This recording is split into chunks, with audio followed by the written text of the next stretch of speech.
Hello विद्यार्थियों, good morning.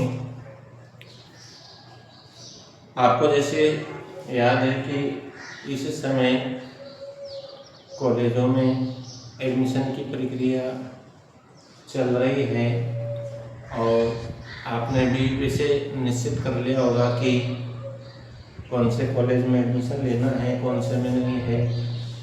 तो admission लेने के बाद में आपके क्लासें का निश्चित कर लें।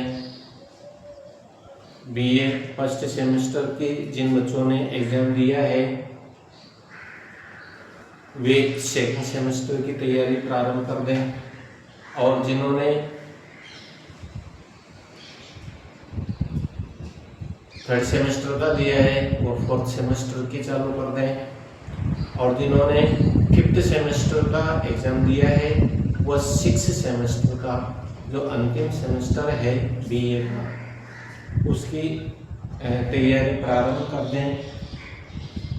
सिक्स सेमेस्टर वालों के ज्योग्राफी में इंडियन ज्योग्राफी चलेगा।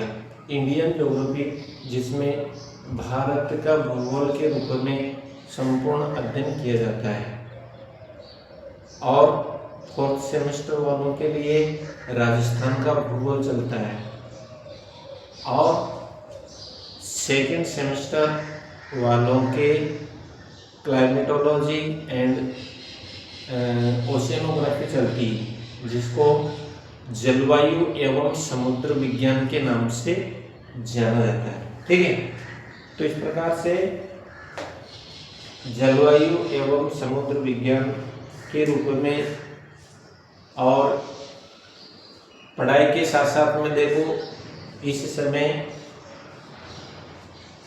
कंपटीशनों का है, और कंपटीशनों की भी तैयारी एक तरह से इसी के साथ साथ में करते रहना चाहिए। अभी आने वाले समय में सीटी का पेपर है, 12th पास से संबंधित जितनी भी विज्ञप्ति आती है वो कर्मचारी चयन आयोग के माध्यम से आए या आरपीएससी के माध्यम से आए या रेलवे से संबंधित आए, तो 12th पास से संबंधित जितने भी वैकेंसीज हैं उनके लिए ये पात्रता परीक्षा जो सीईटी की होती है उसको क्लियर करना जरूरी है। और उसमें भी क्या नाम से आजकल तो 40% निश्चित कर दिया। 40% जो भी अंक लाएगा वही एक तरह से पात्र माना जाएगा। ठीक है, तो उसको क्वालिफाइड करने के लिए भी एक तरह से इंडियन ज्योग्राफी है, इंडियन हिस्ट्री है, राजस्थान का भूगोल है, राजस्थान से संबंधित इतिहास है, इधर से मेंटल एबिलिटी है जिसको रीजनिंग बोलते हैं, मैथ्स है, इंग्लिश है, इन सबको क्लियर करना रहता है। जब जाके पात्रता का प्रमाण दिया जाता है और उसके बाद में फिर आगे कंपटीशनों में बैठने की सुविधा रहती है। तो एक तरह से ये क्वालिफाइड करने के लिए इनकी तैयारी जरूरी है, और इनकी तैयारी के लिए भी अपन इस चैनल के माध्यम से समय पर तैयारी कराते रहते हैं। आप लोग इससे अधिक जोड़ें अपने दोस्तों को, और अधिक से अधिक बच्चों को लाभ पहुंचाएं। ठीक है, तो सेकंड सेमेस्टर में जो क्लाइमेटोलॉजी एंड ओशियनोग्राफी चलती है उसमें अपना जो चैप्टर है वह है वायुमंडल का संगठन। वायुमंडल का संगठन फर्स्ट चैप्टर है, वायुमंडल का संगठन। अब वायुमंडल का संगठन को विस्तृत रूप में पढ़ने से पहले सबसे पहले ये समझ लें कि वायुमंडल होता क्या है। केवल दूर से उंगली से बताने से वायुमंडल की परिभाषा पूर्ण नहीं होती। वायुमंडल को अपनी ज्योग्राफिकल लैंग्वेज में एक्सेप्ट कैसे करोगे, किस तरीके से मतलब इसको एक्सप्लेन करोगे कि वायुमंडल इस प्रकार का है। एक तरह से एक वायुमंडल गैसों का आवरण है गैसों के मिश्रण से पृथ्वी के चारों तरफ बनने वाला एक आवरण है। पृथ्वी के चारों तरफ मिश्रित गैसों का एक आवरण है जिसको वायुमंडल के नाम से जाना जाता है। अब इस वायुमंडल में कितनी प्रकार की गैसें पाई जाती है, ये एक तरह से इसकी विशेषता है। इसकी क्या क्या विशेषता है कि इसमें एक गैसों का मिश्रण मिलता है जिसमें ऑक्सीजन है, कार्बन डाइऑक्साइड है, नाइट्रोजन है, ऑर्गन है, नियॉन है। कितनी प्रकार की जो गैसें हैं उनका एक निश्चित मात्रा में इसका मिश्रण मिलता है। और दूसरी विशेषता है कि प्रत्येक गैस की एक निश्चित मात्रा होती है। और अगली विशेषता क्या होती है कि वायुमंडल पृथ्वी के चारों तरफ एक परत के रूप में विस्तृत है। यानी कि पृथ्वी के कुछ हिस्सों तक ही है, पृथ्वी के चारों तरफ एक आवरण के रूप में विस्तृत है। और इसी में पाई जाने वाली जो प्राणवायु ऑक्सीजन है वह संपूर्ण जीव जगत के लिए एक तरह से प्राण देने वाली यानी कि श्वसन प्रक्रिया को पूर्ण करने वाली एक वायु है जिसको ऑक्सीजन के रूप में जाना जाता है। और दूसरी विशेषता क्या है कि पृथ्वी के संपूर्ण भाग पर इस वायुमंडल की मात्रा एक समान नहीं है।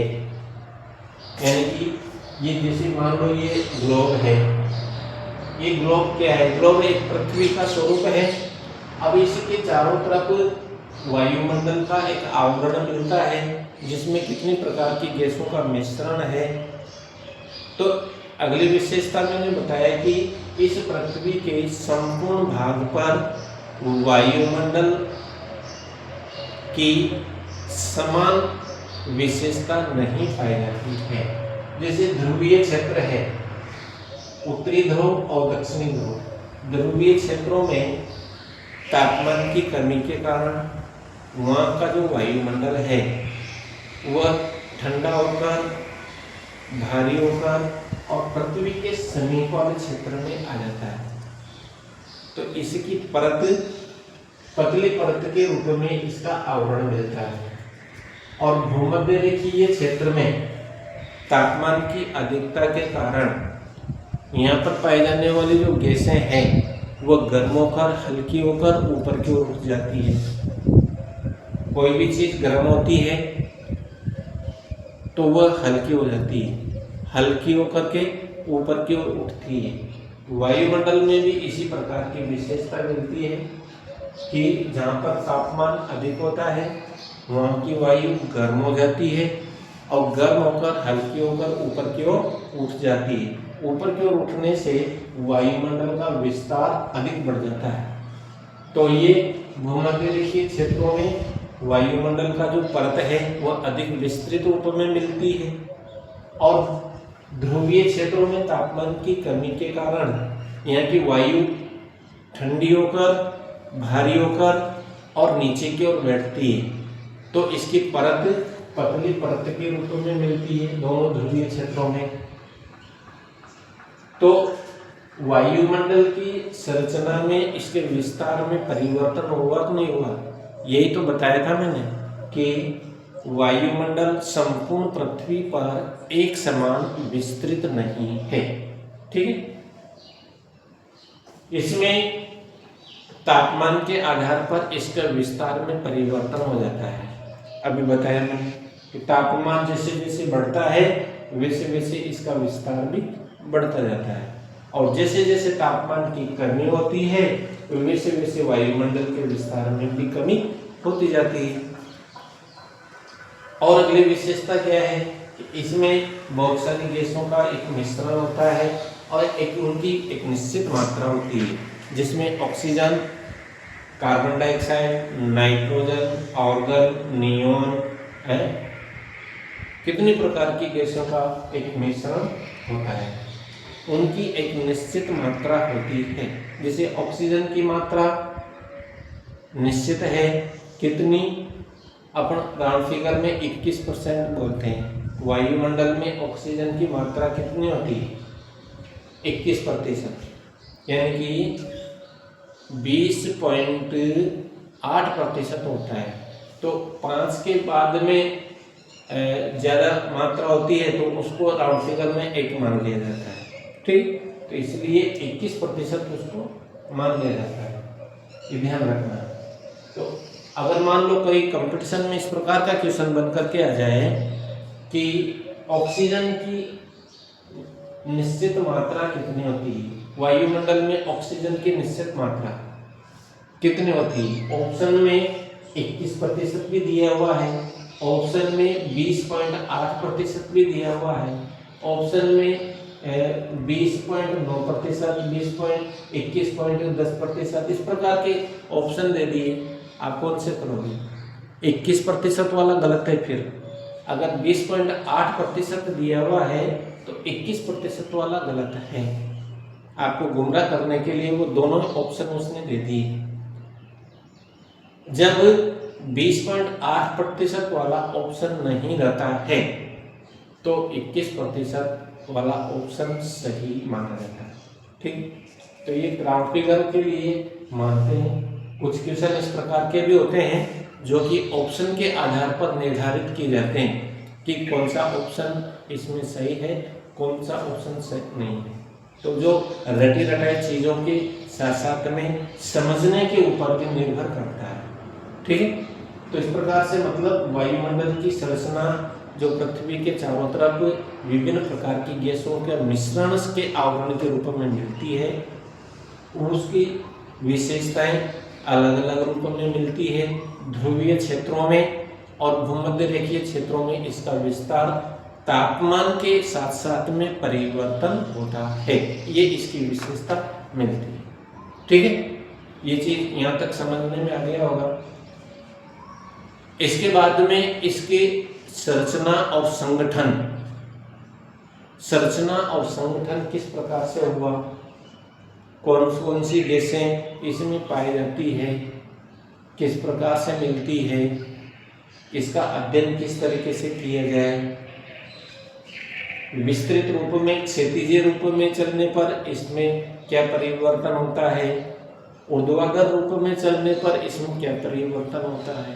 तो इस तरीके का मतलब जो अध्ययन है वो अपन विस्तृत रूप में अध्ययन करेंगे। और आप लोग इस चैनल से कंटिन्यू जुड़े रहें। वर्तमान में अपने टैगोर पीजी महाविद्यालय बोली में एडमिशन की प्रक्रिया चल रही है। अपने भाई बहनों को, अपने पड़ोस के कोई कुछ बच्चे जो जिन्होंने एडमिशन नहीं लिया है, क्वालिफाइड है, तो उनको एडमिशन दिलाने की कोशिश करें। बीए में, बीएससी में, एमए में, एमएससी में, इनमें एडमिशन प्रक्रिया प्रारंभ हो चुकी है। और अधिक से अधिक बच्चों को इस चैनल से जोड़ने की कोशिश करें ताकि अपन इस चैनल के माध्यम से कंपटीशनों के साथ साथ में अपने कॉलेज की क्लासों का भी अध्ययन करेंगे। और कॉलेज में भी आपकी कंटिन्यू क्लासें चलती है। पूरा क्वालिफाइड स्टाफ मौजूद है और आपके किसी भी प्रकार की कोई समस्या उत्पन्न नहीं होगी, ठीक है। तो जो भी फीस से संबंधित और एडमिशन प्रक्रिया से संबंधित जो कार्य है वो सब कॉलेज आकर के पूर्ण किए जाएंगे। और आप लोग जल्दी से जल्दी एडमिशन लेकर के अपनी सीट निर्धारित कर लें, क्योंकि सीटें निश्चित होती है, सीमित है। सीटें भरने के बाद में अपन एडमिशन नहीं ले सकते, ठीक है। तो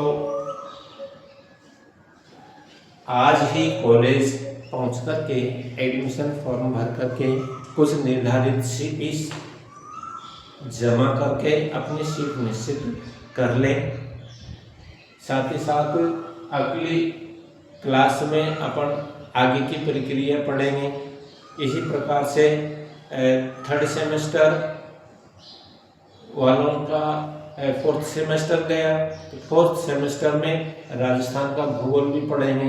प्रत्येक कंपटीशनों में राजस्थान का भूगोल इम्पोर्टेंट है, तो इस तरीके से पढ़ेंगे आपके जो एक ही क्लास से आपके दो काम सिद्ध होंगे। एक तो आने वाले एग्जाम के लिए नोट्स तैयार हो जाएगा, और दूसरा उसी में से इस तरीके के क्वेश्चन निकलेंगे जो आने वाले कंपटीशनों के लिए भी लाभकारी सिद्ध होगा, और उसी में से क्वेश्चन आपके बैठ जाए। ठीक है, तो इस तरीके से एक निर्धारित करके और अलग से एक नोटबुक बना लीजिए, और डेली के डेली जितनी भी अपडेट आए, जितने भी क्लासें हो, उन सबको नोट करते चले।